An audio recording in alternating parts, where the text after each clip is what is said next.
है देखिए, find the zeros of 3x² - x - 4 and verify relationship between zeros and coefficient. ये कह रहा है कि जो ये यहाँ पर पॉलिनोमियल दिया है, इस पॉलिनोमियल के आपको जीरोस फाइंड करने हैं और इनके कोफिशिएंट और क्या है जीरोस के बीच में आपको रिलेशनशिप को वेरीफाई करना है। तो देखिए, जब भी आपको इस टाइप के क्वेश्चन मिलते हैं जिसमें आपको जीरोस फाइंड करना है और रिलेशनशिप को क्या वेरीफाई करना है जीरोस और कोफिशिएंट, यानी जो भी यहाँ पॉलिनोमियल दिया होगा तो सबसे पहले हम उसी को लिखेंगे। यहाँ सोल्यूशन में आप सबसे पहले यही लिखिएगा कि सोल्यूशन इक्वल टू यहाँ लिखेंगे 3x² माइनस यहाँ x माइनस यहाँ 4 और इसी को हम जीरो मान लेंगे, इक्वल टू जीरो लगा देंगे। ठीक है, ऐसा इसलिए करते हैं क्योंकि पॉलिनोमियल है, जीरो नहीं रखा जाता है, लेकिन फैक्टराइज करने के लिए हमको हमें जीरो रखना होगा क्योंकि हमें इसकी जो इसमें वेरिएबल है x उसके दो जीरोज आएंगे तो इसी जीरोज को फाइंड करने के लिए हम यहाँ जीरो रखते हैं। ठीक है, देखिए क्योंकि ये जो पॉलिनोमियल है ये क्वाड्रेटिक पॉलिनोमियल है। कौन सा पॉलिनोमियल है? क्वाड्रेटिक पॉलिनोमियल है। तो क्या करेंगे, यानी कि देखिए इस नंबर का मल्टीप्लाई हम क्या करेंगे, यहाँ 4 में कर देंगे। तो अगर हम 3 का मल्टीप्लाई 4 में कर देंगे तो क्या आ जाएगा, यहाँ 12 आ जाएगा। देखिए यहाँ 3 इंटू यहाँ 4 कर देंगे तो हमारे पास आ जाएगा 12। तो देखिए जब भी हम फैक्टराइज करने की कोशिश करेंगे इसको 12 को तो 3 इंटू 4 करेंगे। ठीक है, तो 3 और 4 12 हो जाएगा। लेकिन हमें 3 और 4 की हेल्प से, यानी इन्हीं दोनों की हेल्प से हमें यहाँ -x लाना है। ठीक है, क्या लाना है? -x लाना है। तो क्या करेंगे, देखिए अगर हम यहाँ -4 में से +3 माइनस कर रहे हैं तो -1 हो जाता है। ठीक है, क्यों? क्योंकि क्या है, देखिए -4 ठीक है और ये +3 है, तो इसमें से जो यहाँ नंबर ज्यादा होता है उसी में से हम क्या माइनस कर देते हैं। तो यहाँ पॉजिटिव वाला छोटा है, ये वाला बड़ा है, तो इसी वाले में से क्या हो जाएगा, वो घट जाएगा, माइनस हो जाएगा और इसके सामने लिखा है माइनस, इसलिए हम माइनस रख देंगे। ठीक है, तो ये हो गया आपका। अब लेकिन ध्यान दीजिए कि हमें -1x लाना है, तो अगर हम इसी में x से मल्टीप्लाई कर दे दोनों तरफ क्या हो जाएगा, यहाँ देखिए तो माइनस यहाँ 4x प्लस यहाँ हो जाएगा 3x इक्वल टू माइनस यहाँ x हो जाएगा। जब हम 1 में x का मल्टीप्लाई करेंगे तो 1x हो जाएगा। ठीक है, तो यानी सिंगल x जहाँ, तो ये अब क्या करना है, अब जहाँ ये लिखा है -x, ठीक है, अब हम वहाँ क्या रखेंगे, इतना वैल्यू रखेंगे। चलिए यहाँ कर देते हैं, तो हो जाएगा आपका 3x² माइनस यहाँ 4x प्लस यहाँ हो जाएगा 3x और माइनस यहाँ 4 है इक्वल टू 0 लिखना है। तो इस तरीके से आपका हो गया, हमने x -x के स्थान पर हमने इतना रखा है। क्यों रखा है? क्योंकि हमें इसको फैक्टराइज करना है। तो यानी 12 की हेल्प से हमने यहाँ 4 और +3 किया और इसको इस तरीके से हमने लिखा। तो जहाँ -x लिखा था हमने इतना लिखा और इस तरीके से यहाँ रख दिया। ठीक है, इतना करने के बाद आप क्या करेंगे, अब यहाँ दो पेयर में इसको आप डिवाइड कर दीजिए। अच्छा, जब दो पेयर में आप डिवाइड करेंगे तो देखिए इन दोनों पेयर में जो ये है, दोनों टर्म है, इन टर्म में कुछ कॉमन है। हाँ कॉमन है, यहाँ देखो यहाँ 2x है, यहाँ सिंगल x है, यहाँ 3 यहाँ 4 है, तो 3 4 तो कॉमन नहीं है, लेकिन x कॉमन है, यहाँ x कॉमन ले लीजिए, हो जाएगा x हो गया। तो जब यहाँ x कॉमन लेने के बचेगा, क्योंकि यहाँ 2x है तो 2x में से एक x आप बाहर ले लिए, तो ये हो जाएगा आपका कितना, 3 भी बचा और एक सिंगल x बचेगा। तो इस तरीके से हो जाएगा यहाँ 3x और यहाँ माइनस बचा तो माइनस लगाइए और 4 में x में से आपने एक x निकाल ही लिया तो बचाएगा 4, इसलिए यहाँ 4 हो गया। प्लस यहाँ लिखिए, प्लस लिखा है तो इसमें क्या कॉमन है, इसमें अगर देखेंगे 3x और -4 में क्या कॉमन है, यहाँ कुछ कॉमन दिख नहीं रहा है, जहाँ कुछ ना कॉमन देखे वहाँ 1 कॉमन ले लेना चाहिए। ठीक है, तो इसलिए हम 1 कॉमन ले लेंगे और इस तरीके से हो जाएगा 3x माइनस यहाँ 4 हो जाएगा और इक्वल टू इसको हम 0 लिख देंगे। ठीक है, तो इस तरीके से आपका तीसरा स्टेप हो गया। ठीक, अब हम क्या करेंगे, अब यहाँ फिर देखिए क्या कॉमन आपको दिख रहा है, यहाँ भी देखिए 3x - 4 दिख रहा है, यहाँ भी 3x - 4 दिख रहा है। तो जब आप कॉमन लेंगे इसमें से, इनमें से 3 4 बाहर ले लेंगे, यानी एक 3 ये हो जाएगा आपका 3x - 4, इसको हम ब्रैकेट में बाहर करेंगे तो बचेगा क्या, यहाँ x बचेगा और यहाँ से हम जब इसको कॉमन लेंगे बचेगा हम 1 + 1, ये +1 हो जाएगा और इक्वल टू 0 हो जाएगा। इस तरीके से हो गया। ठीक, अब हमको क्या करना है, एक बार इसके इक्वल टू 0 लिख देना है, एक बार इसके इक्वल टू 0 लेना है, क्योंकि दोनों की इक्वल टू 0 रखा गया है। तो हम क्या करेंगे, क्यों, देखिए दोनों का मल्टीप्लाई क्या है 0 है, तो इसका मतलब कोई एक की वैल्यू तो 0 होगी, यानी तो हम दोनों की वैल्यू क्या है एक बार 0 रखेंगे। ठीक है, इसका मतलब क्या हो जाएगा, यहाँ लिखेंगे 3 और करके 3x - 4 इक्वल टू 0, तो 4 को उधर ले जाइए, हो जाएगा आपका 3x इक्वल टू हम 4 हो जाएगा, आपका 4 हो गया। तो x इक्वल टू क्या हो जाएगा आपका 4 अपान यहाँ 3 हो जाएगा, क्योंकि हम क्या है 3 डिवाइड कर देंगे। तो 3 डिवाइड करेंगे कैसे, देखो ध्यान से, नहीं तो समझ नहीं पाओगे। तो 3 से यहाँ भी डिवाइड करेंगे, 3 से यहाँ भी डिवाइड कर देंगे, तो 3 से 3 का कट गया, बचा यहाँ x, तो x इक्वल टू क्या हो जाएगा 4 अपान हो जाएगा यहाँ 3 हो गया। इस तरह से ये x की वैल्यू होगी। अच्छा जब ये x की वैल्यू जो आती है ना उसी को अल्फा मान लिया जाता है, इसी को आप मान लीजिए क्या हो जाएगा, this implies alpha equal to हो जाएगा आपका 4 अपॉन यहाँ हो जाएगा 3 हो गया, ठीक है। इस तरीके से ये अल्फा की वैल्यू हो गई, ठीक। अब हमको क्या करना है, अब यहाँ पे लिखना आपको क्या है कि x प्लस यहाँ 1 इक्वल टू ये 0 है, ठीक। अब इसको हम 1 उधर ले जाएंगे तो x इक्वल टू क्या हो जाएगा आपका माइनस, यहाँ x इक्वल टू हो जाएगा आपका माइनस यहाँ 1 हो जाएगा, तो ये 1 हो गया, ठीक है।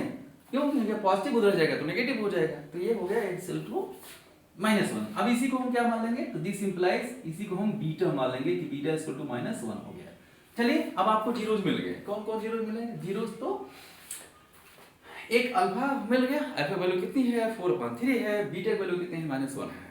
अब आपको प्रूफ करना है, क्या प्रूफ करना है, ध्यान से इसको पढ़ेंगे भी आपको समझ में आ जाएगा क्या प्रूफ करना है। क्योंकि यह क्या इसमें क्या है कि verify the relationship between zeros and it's coefficient, तो इसके जो कोफिशिएंट है और इसके जीरोज है उनके बीच में रिलेशनशिप क्या होता है। देखिए रिलेशनशिप होता है कि सम ऑफ जीरोज, तो सम ऑफ जीरोज मतलब अल्फा प्लस बीटा होता है, ठीक है, अल्फा प्लस बीटा, और x की वैल्यू होती है -b/a, तो ये एक रिलेशनशिप होता है।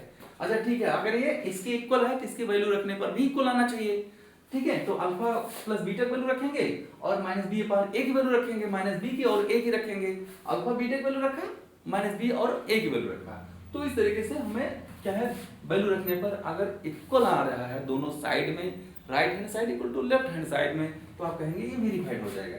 चलिए अब हमें अल्फा और बीटा की वैल्यू a और -b की वैल्यू हमें रखना है, लेकिन ध्यान ये रहे हमें यहाँ a और b की वैल्यू आपको निकाल लेनी पहले, क्योंकि यहाँ देख रहे हैं ये क्वेश्चन में दिया है, क्या दिया है थोड़ी देर के लिए इसको हम इरेज कर देते हैं। देखिए यहाँ ये दिया है कि ये लिखेंगे यहाँ तो हो जाएगा, यहाँ देखिए 3x² - x माइनस यहाँ 4 है, क्योंकि ये क्या है ये क्वाड्रेटिक पॉलिनोमियल का ये पॉलिनोमियल है, क्वाड्रेटिक पॉलिनोमियल है। तब इसको थोड़ा सा इसको हम कंपेयर कर देंगे, x² प्लस यहाँ bx और प्लस यहाँ हो जाएगा यहाँ c, ठीक है। इसी से कंपेयर कर दीजिए, अभी आपको आ जाएगा। अब देख रहे हैं x² का जो बगल होता है वो a होता है, और जो x के बगल होता है b होता है, और जो c अकेले कांस्टेंट होता है उसकी वैल्यू c हो जाती है, तो एक वैल्यू यहाँ की 3 हो जाएगा, तो इसका मतलब क्या हुआ कि a इक्वल टू यहाँ 3 हो गया। अच्छा b इक्वल टू कितना हो जाएगा, यहाँ जहाँ -x लिखा है, तो जैसे अगर कहीं -x लिखा है इसका मतलब होता है -1x लिखा है, सही सही में -1x लिखा है, लेकिन लिखा नहीं जाता है 1 है, तो जब 1 रहेगा लिखा नहीं जाता, लेकिन माना जाता है कि वहाँ -1 है, तो हमें b की वैल्यू कितनी हो जाएगी यहाँ, तो b की वैल्यू हो जाएगा यहाँ 1 हो जाएगा, ठीक है, ये हो जाएगा -1, इस तरीके से -1 हो गया। अब यहाँ c की वैल्यू देख रहे हैं, c की वैल्यू क्या है -4 है, तो c की वैल्यू भी आप यहाँ लिख दीजिए कि c इक्वल टू क्या हो जाएगा -4। अब हमें क्या करना है, कुछ नहीं करना भैया, अब आपको यहाँ अल्फा बीटा b और a की वैल्यू रख देनी है, दोनों साइड को इक्वल कर देना है।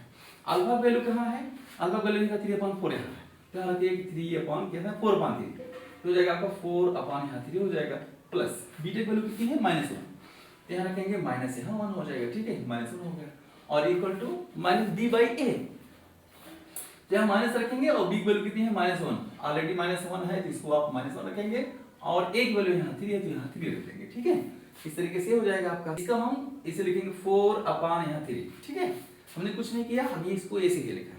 फिर यहाँ ये -a प्लस है, ये हो जाएगा आपका माइनस, क्योंकि माइनस का मल्टीप्लाई प्लस हो जाएगा, तो प्लस इंटू माइनस माइनस होता है, तो इस तरीके से यहाँ क्या हो जाएगा माइनस हो गया।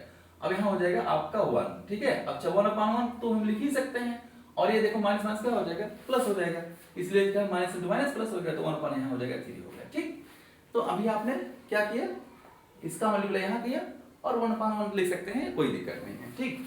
अब इनका एलसीएम लेंगे तो 3 हो जाएगा, तो चलिए यहाँ 3 हो एलसीएम हो जाएगा, 1 and 3 का एलसीएम 3 हो गया, इसका मतलब 3 का मल्टीप्लाई यहाँ 1 का मल्टीप्लाई यहाँ हो जाएगा, तो 4 माइनस यहाँ 3 हो जाएगा, और इक्वल टू यहाँ 1/3 लिखा तो आप 1/3 लिखे, क्या दिक्कत है, ठीक है। इतना तो आपको समझ में आएगा इसको कैसे हम सॉल्व किए हैं। एलसीएम में हम ले लिया 3 और इसका मल्टीप्लाई यहाँ, इसका मल्टीप्लाई यहाँ कर दिया, ठीक। चलिए हमने क्या किया, 4 - 3 करेंगे तो यहाँ 1 आ जाएगा, तो यहाँ 1 हो गया, और यहाँ नीचे 3 है तो 3 लिखिए, और यहाँ है 1/3 तो ये भी 1/3 हो गया। देख रहे हैं क्या हुआ, यहाँ ये आया कि 1/3 यहाँ भी 1/3 यहाँ भी, मतलब दोनों साइड इक्वल हो गए, तो दोनों साइड इक्वल हो गए, इसका मतलब कि LHS इक्वल टू RHS, इसका मतलब दोनों साइड इक्वल हो गए, तो ये एक तो प्रूफ हो गया कि हाँ इसके बीच में रिलेशनशिप सही है, प्रूफ हो गया है। दूसरा हमको क्या करना है, दूसरा क्या होता है, यानी सम ऑफ जीरोज हो गया तो आपको प्लस बीटा हो गया। अब आपको प्रोडक्ट ऑफ जीरोज निकालना है, तो प्रोडक्ट ऑफ जीरोज क्या होता है, ये होता है आपका अल्फा इंटू बीटा होता है, तो अल्फा इंटू क्या हो जाएगा, बीटा हो जाएगा। ये सी बाई ए होता है, अल्फा इंटू बीटा क्या होता है, सी बाई ए।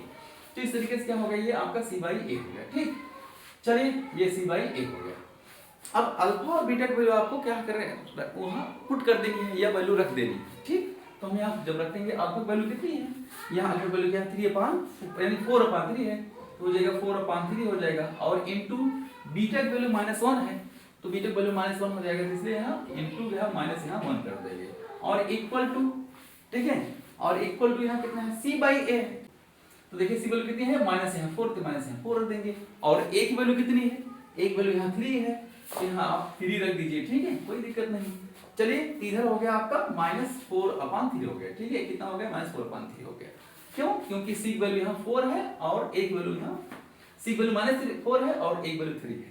अब इसको मल्टीप्लाई करिए तो देखिए माइनस है और प्लस है, तो माइनस इंटू प्लस माइनस हो जाएगा। ये हो जाएगा -4 कितना हो जाएगा, 3 हो गया। ठीक, और यहाँ भी हो जाएगा -4/3। ठीक है, कितना हो जाएगा, -4/3 हो गया ये भी। तो देख रहे हैं क्या, ये भी दोनों इक्वल हो गए, तो LHS इक्वल टू यहाँ RHS, तो दोनों साइड इक्वल हो गया। इसका मतलब प्रूफ हो गया। क्या प्रूफ हो गया, वेरीफाइड हो गया।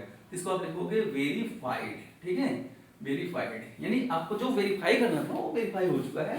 इसके सम ऑफ जीरोज और प्रोडक्ट ऑफ जीरोज दोनों की वैल्यू क्या है, यहाँ देख रहे हैं दोनों साइड इक्वल है, तो ये प्रूफ हो गया है। तो जब भी आपको इस टाइप के क्वेश्चन मिलते हैं, आप इसी तरीके से उसका सोल्यूशन लिखेंगे, तो आपको बोर्ड एग्जाम में पूरा नंबर मिलेगा। जितने का होगा उसमें कोई काट नहीं सकता है। तो सारे स्टेप लिखने हैं। तो इस तरीके से आज के लिए बस इतना ही। मिलते हैं आपको नए वीडियो में, तो लिखने नमस्कार।